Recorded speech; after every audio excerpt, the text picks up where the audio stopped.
Welcome back to another episode of Pain for Purpose podcast. Your host, yours truly, Jesse Thompson. How's it going today, everybody? How we doing? It was a sunny, beautiful day today in Hawaii. A nice 84 degrees, breezy again, cannot complain.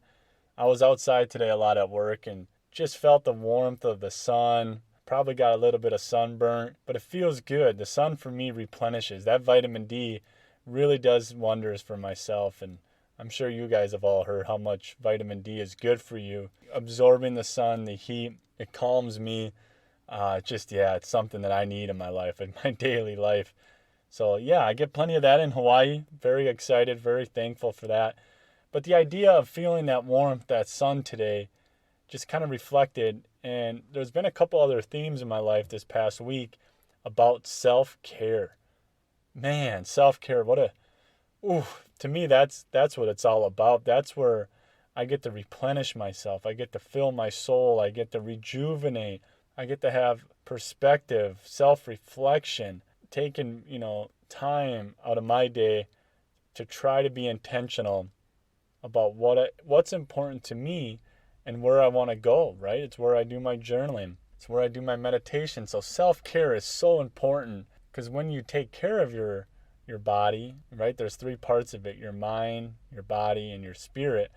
When you take care of all three of those, for me, it was a big change. I started seeing a lot of growth and just an overall connectivity with myself, feeling myself in a sense of being true to myself, listening to that voice within, right? That's what was happening when I was really being intentional. Because for me, I always took care of my body, mostly, right? I always worked out, never really did cardio. I'm sure you've heard that story by now, but I do cardio now.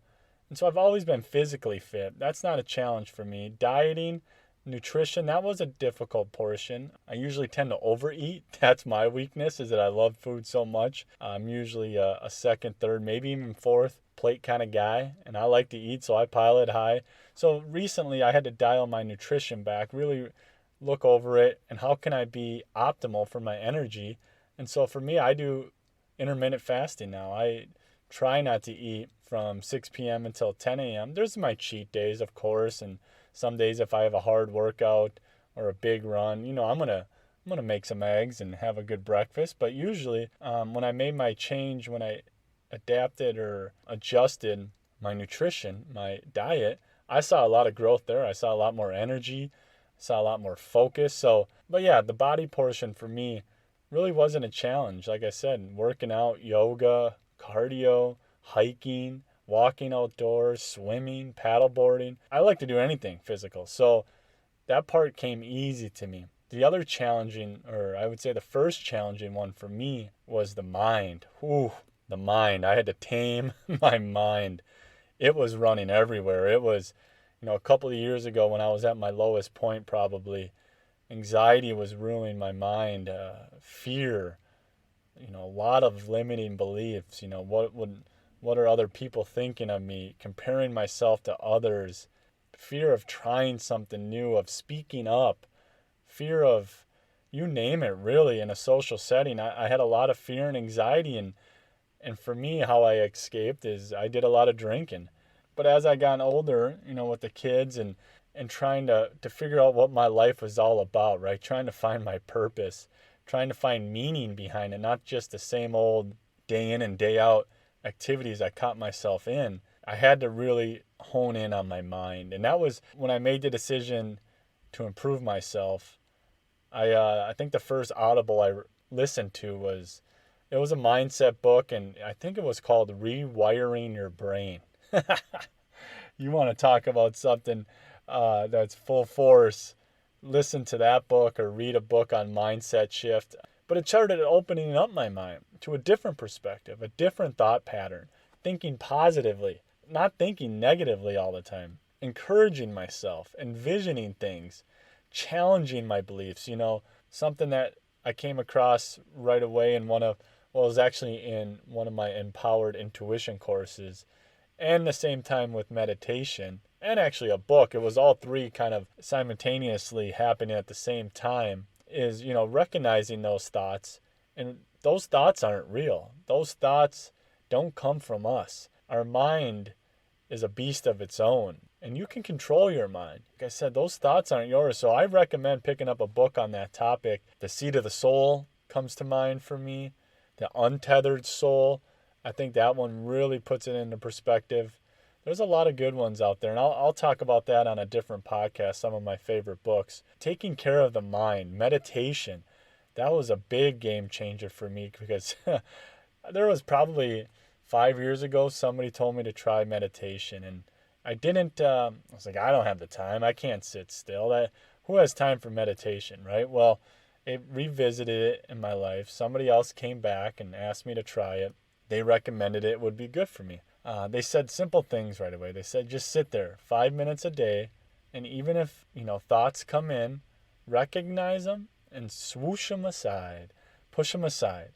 And so I did that for the first week. It was all the same chatter up there, all the same noise, right? The fear, the anxiety, even worse, what am I doing here? This is a waste of time. I'm never going to improve myself, right? My mind this is dumb, right? So I remember that first week was very challenging. And then the second week, I started to know a little bit of difference.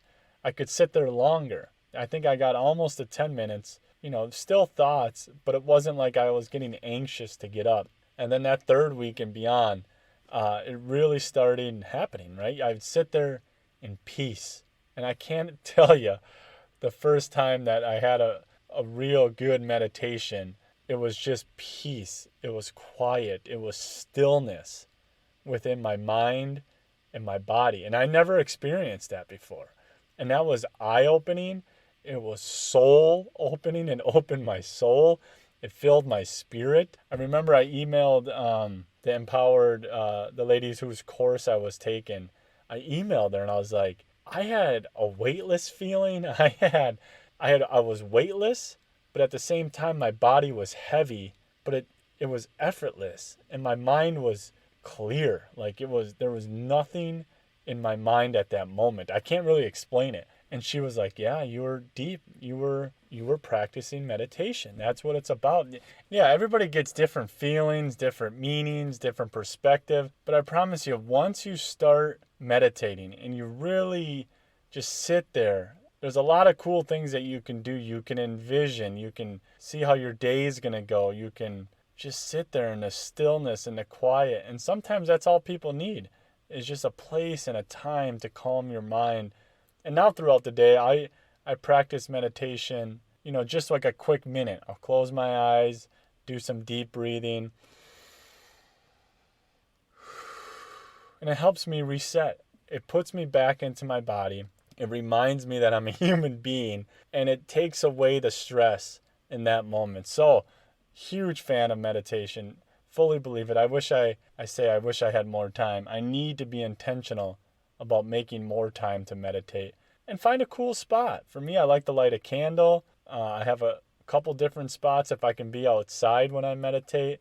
Anything by the ocean now obviously is it's a beautiful place. But even when I'm walking to the gym, there's a stillness in my mind when I'm walking to and from the gym in the morning at 4:30, 5 a.m. that helps bring clarity and peace. So meditation, practice it. A lot of good books on it. And you can go deep into meditation. Obviously, I'm sure you've heard some stories of people or, a lot of the mindfulness, the awareness people. They're great. They're good. But yeah, practice meditation. I challenge you on that. That's a good one. It helps you relieve your pain, relieve your stress, and focus on you and yourself. Some other mind ones is journaling. Big fan of journaling too.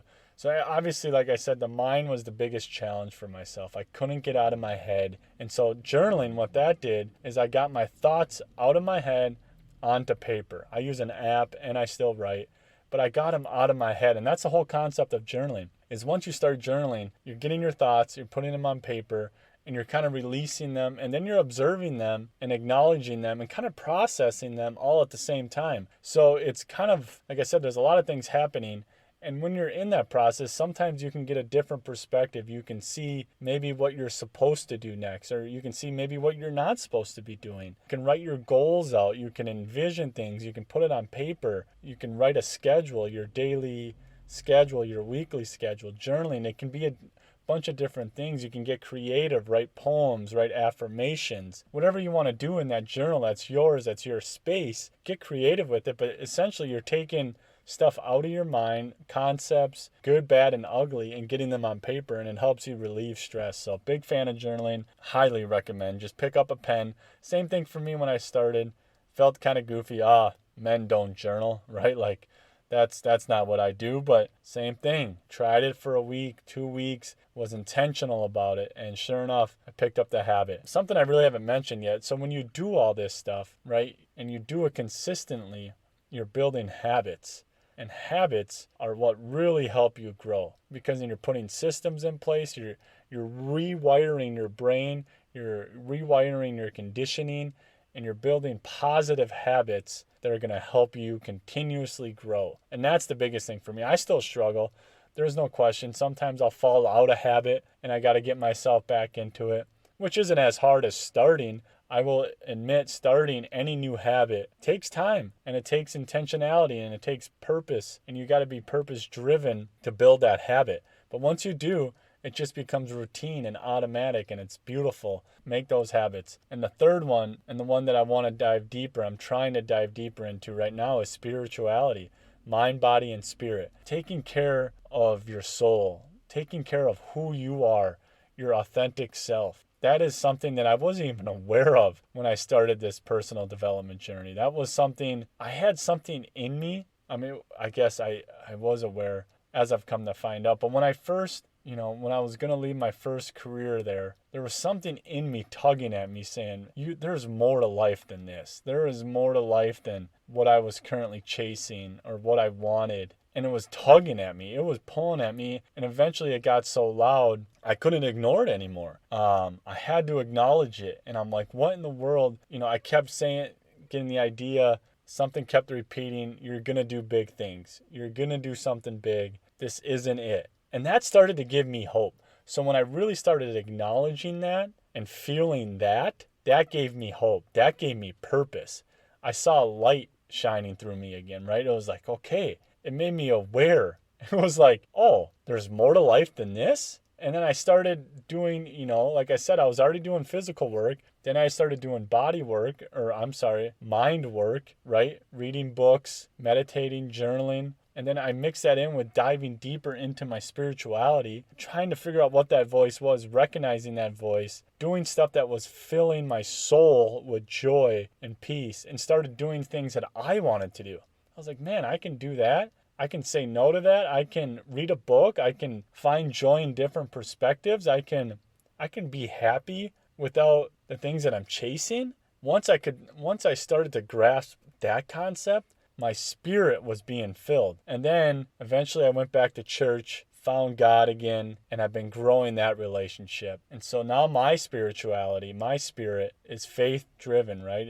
I believe in God. But I'll be honest, when I first started this journey, I called it the universe. I believed in the universe. I knew there was something. I know there was something that was connecting everybody, that was moving everything. And there was part of me that knew it was God, but I grew up in a Christian home, saw the divorce, and I fell out of faith because of everything that I witnessed. And I take ownership. I didn't ask the right questions to keep my faith going. I just used that as an excuse to let go of my faith. But when I came back and I started this self-growth journey, I called it the universe. But deep down inside, I knew I was going to end up back in faith, back with God, because that's what I believed, and it's always been instilled in me. But yeah, find your source, whatever you want to call it, lean into that, because that's what's going to give your spirit juice and energy and love, and it's just going to fill you with that hope and that peace and that joy. So when you do all three of those, that's when you start feeling at ease and peace. But your spirit, that's what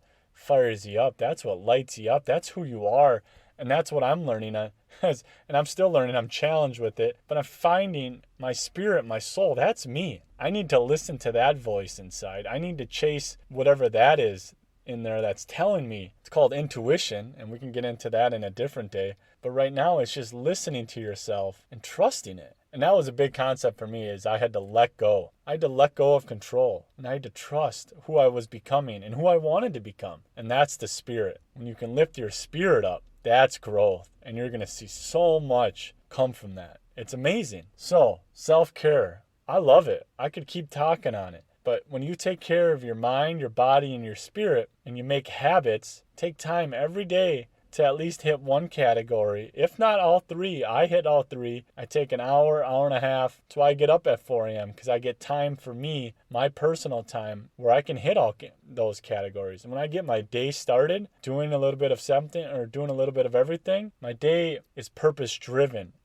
Now obviously I have to adapt with the days, and some days I can't get to it all, but I try to make a habit of self-care in order for my self to grow. That's personal development. Do that every single day. And there's weeks, like I said, there's weeks where I'll plateau, and then maybe I won't be journaling as much, or maybe I won't be practicing meditation, or maybe I take the gas off of my physical activity or even my faith. And then I recognize that, and I try to level up, different perspective, new book, new mentor, whatever it may be, to keep that system going. Mind, body, and spirit. It's so important. Take care of it. Find ways, simple ways. It doesn't have to be a wild, fancy system. Find something you like to do in each category. Something in the body, in the physical aspect. Something in the mind. Something in there. Something in the spirit. Do that. Build habits. Build momentum. And I promise you, you're going to see a lot of change and a lot of growth. So self-care, good stuff. Great stuff. All right, I want to thank you again for taking the time to listen to me ramble on just a little bit about who I am and myself. I love it. I love challenging myself, self-growth, self-care. It's so important. You got to do it. Simple steps just to get there. Make it a habit every single day. And I promise you, once you do that, you'll improve yourself and improve your life. Till next time.